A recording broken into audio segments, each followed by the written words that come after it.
Waalaikumsalam warahmatullahi wabarakatuh. Alhamdulillahirabbil alamin wassalatu wassalamu ala Muhammadin wa ala alihi wa sahbihi ajmain. Baik Bapak Ibu yang berbahagia yang dirahmati oleh Allah, kita pada kesempatan kali ini masuk ke topik kedua. Di topik kedua ini kita akan mempelajari tentang amil atau awamil. Awamil ini dapat dipahami secara latinnya adalah beberapa konektor atau huruf-huruf yang mempengaruhi baris dalam sebuah kalimat di bahasa Arab.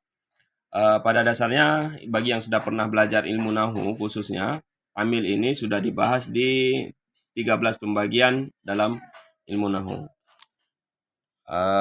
An-naw'ul awalu yang itu ya, bagi yang udah pernah mondok dulu di boarding school atau di pesantren itu saya yakin sudah pernah belajar tentang 13 pembagian amil ini.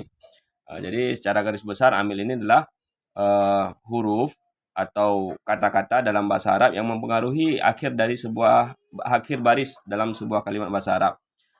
Biasanya kita kemarin sudah belajar tentang kalam, bahwa kalam dalam bahasa Arab itu dibagi 3, fi'il, isim, dan huruf. Jadi awamil ini bisa saja terdiri daripada fi'il, golongan fi'il, bisa golongan isim, bisa juga golongan huruf. Tapi yang paling banyak itu adalah golongan huruf. Yang paling banyak itu huruf. Jadi yang kedua banyak itu fi'il, isim itu sedikit. Jadi yang paling banyak itu huruf. Maka di sini saya akan perkenalkan huruf-huruf yang termasuk dalam kategori awamil ini yang mempengaruhi baris akhir dalam kalimat sebuah bahasa Arab. Jadi baris akhir dalam bahasa Arab itu kan ada yang disebut dengan arafa, yang berarti dia baris akhirnya dhammah. Yang pada dasarnya semua huruf, semua kata-kata dalam bahasa Arab itu, baik itu fi'il atau isim, itu sebenarnya dia itu semua rafa. Semua rafa. Baris akhirnya itu pasti dhammah. Kemudian ada juga huruf jar yang tanda jarnya adalah dengan kasrah. Kemudian ada yang disebut dengan nasab. Tanda nasabnya adalah dengan fathah. Dan ada juga yang disebut dengan jazam, di mana tanda jazamnya adalah sukun. Jadi saya ulangi, pada dasarnya semua huruf, semua kata-kata, semua kata-kata baik isim atau fi'il dalam bahasa Arab itu adalah rafa. Kecuali ada awamil-awamil ini, golongan-golongan awamil yang masuk mempengaruhi ke baris akhirnya. Baris akhirnya bisa jadi jar, bisa menjadi nasab, bisa jadi jazam. Jar ditandai dengan kasrah akhirnya, nasab dengan fathah akhirnya, jazam dengan sukun akhirnya. Baik, kita masuk ke yang jar ini dulu ya. Karena pada dasarnya kan semuanya rafa. Kita masuk ke huruf jar. Huruf jar itu adalah huruf yang mempengaruhi baris akhirnya. Baris akhir dari sebuah kata itu bisa berbaris kasrah kalau ada huruf jar. Huruf jar itu biasanya terdiri dari huruf bi yang berarti dengan, min yang berarti dari, ila, ke, fi, di atau di dalam, an juga sama artinya dengan min, dari. Kemudian ada wa kasam. Wa kasam ini waw yang berfungsi untuk makna sumpah. Dan ada yang terakhir ada hatta, di sini saya tulis sehingga.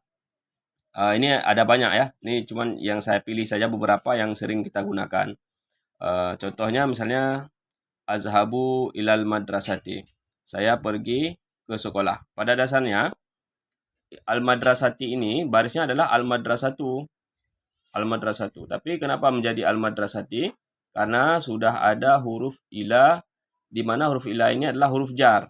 Sehingga yang di depannya itu mesti majrur. Majrur yaitu isim atau fi'il yang bertanda kasrah. Isim ya, isim yang baris akhirnya bertanda kasrah. Maka di sini saya tulis madrasati.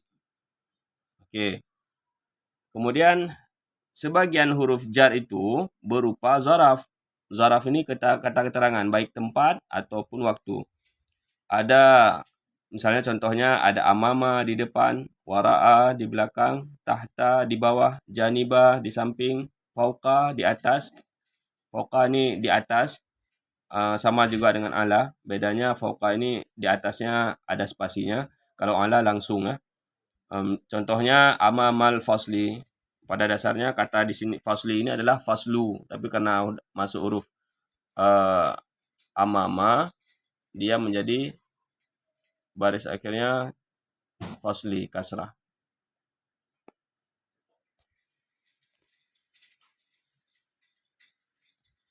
Oke. Kemudian alal maktabi, di atas meja. Ala ini di atas huruf jar. Maktabi ini asal katanya maktabu, tapi karena masuk huruf jar jadinya maktabi. Nanti Bapak Ibu bisa kembangkan sendiri contohnya yang lain. Kemudian ada huruf nasab. Huruf yaitu nasab. Berarti tanda nasabnya dengan fathah. Artinya huruf nasab ini ketika dia masuk dalam sebuah isim, dia akan membuat isim kata-kata yang ada di depannya itu, isimnya itu akan berbaris fathah. Contoh beberapa huruf yang mempengaruhi baris depan itu fathah adalah inna, yang berarti sesungguhnya, anna, bahwasannya atau sesungguhnya juga, ka'anna. Beda inna dengan anna adalah inna itu di awal kalimat, anna itu di tengah kalimat penggunaannya.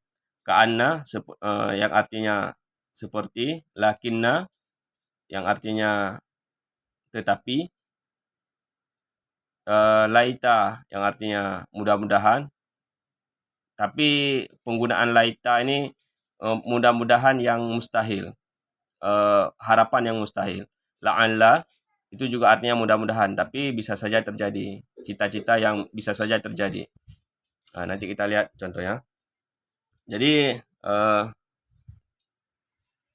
Bapak Ibu, untuk mempermudah pemahamannya, kemarin kita sudah buat tentang isim mubtada dan khabar. Contoh kalimat mubtada dan khabar. Jadi inna, anna, ka'anna, lakinna, laita, la'alla ini mempengaruhi baris mubtada. Mempengaruhi baris mubtada dan khabar. Yang bisa disimpulkan, inna ini menasab isim atau mubtada'nya dan merafa' khabar. Jadi kalau nasab itu tandanya fathah, rafa' tandanya kasrah. Kita lihat contohnya. Misalnya di sini ada mubtada dan khabar. Allahu ghafurun. Allah itu maha pengampun. Allahu ghafurun. Allah itu maha pengampun. Kemudian masuk huruf inna. Innallaha ghafurun. Yang jadi mubtada ini kan Allahu, lafaz alif lam jalalah ini. Sehingga barisnya fathah. Innallaha ghafurun. Atau yang letaknya di tengah kalimat. Wa'lamu annallaha ghafurun. Ketahuilah bahwa sungguhnya Allah itu maha pengasih, maha pengampun. Jadi annallaha menjadi barisnya fathah karena udah masuk huruf anna. Sama seperti tadi inna. Asal katanya Allahu ghafurun. Rafa' dia ya. Jadi huruf inna ini menasab isim atau mubtada dan merafa' khabar. Khabarnya itu tetap rafa' dengan baris dhammah. Kemudian contoh yang lain, tadi laita syababa ya'udu yauman. Mudah-mudahan masa muda itu, ini kan mudah-mudahan yang mustahil. Mudah-mudahan masa muda itu, syababa itu masa muda, ya'udu yauman, kembali suatu hari lagi. Masa-masa muda itu kembali lagi suatu hari. Jadi barisnya menjadi laita syababa. Asal katanya asyababu. Oke. Kemudian huruf nasab yang lain terdiri dari, kalau tadi dia itu menasabnya isim, yang kedua ini menasabnya fi'il. Beberapa huruf di antaranya yaitu adalah an, lan, kai, idza. Jadi tugasnya itu adalah amil ini disebut dengan amil ya. Huruf-huruf ini disebut dengan amil.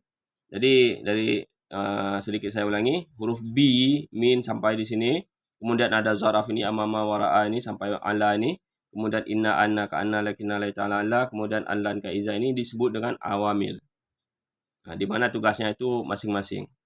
Oke. An-lan, ka'iza itu tugasnya menasab fi'il mudhari'. Jadi setiap ada fi'il mudhari' itu kalau ada huruf an-lan, ka'iza dia dinasab. Tanda nasab adalah fathah pada akhirnya. Fathah pada akhirnya. Coba kita lihat contohnya. Nahu, contoh.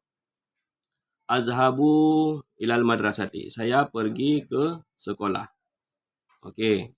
Tidak ada huruf an, tidak ada huruf lan, tidak ada kai. Barisnya tetap sama, azhabu. Kemudian, begitu masuk huruf lan azhaba ilal madrasati. Saya tidak akan pergi ke sekolah. Lan ini artinya tidak akan. An bahwa sungguhnya, lan tidak akan, kai agar, iza jadi. Lan azhaba, saya tidak akan pergi ke sekolah. Lan azhaba. Jadi barisnya menjadi azhaba karena sudah masuk huruf lan tadi. Tidak, saya tidak akan pergi. Oke, kemudian ada contoh yang lain, uridu an azhaba ilal madrasati. Awal asal katanya kan azhabu. Tapi karena masuk huruf an menjadi barisnya azhaba. Oke. Saya rasa ini dulu tentang awamil. Nah, di topik kedua kita ini nanti kita akan lanjutkan awamil tentang jazam di sini ya. Akan kita lanjutkan di pertemuan selanjutnya. Kita akan lihat amil-amil tentang jazam ini. Mudah-mudahan dapat dimengerti. Kalau ada pertanyaan boleh Bapak Ibu tanyakan di Google Classroom, akan saya jawab semampunya. Dan bisa dilihat Bapak Ibu bisa memperoleh alat belajar di mana saja, dan saya harap ini bisa didalami secara mandiri oleh Bapak Ibu. Terima kasih. Wallahu a'lam bishawab. Assalamualaikum warahmatullahi wabarakatuh.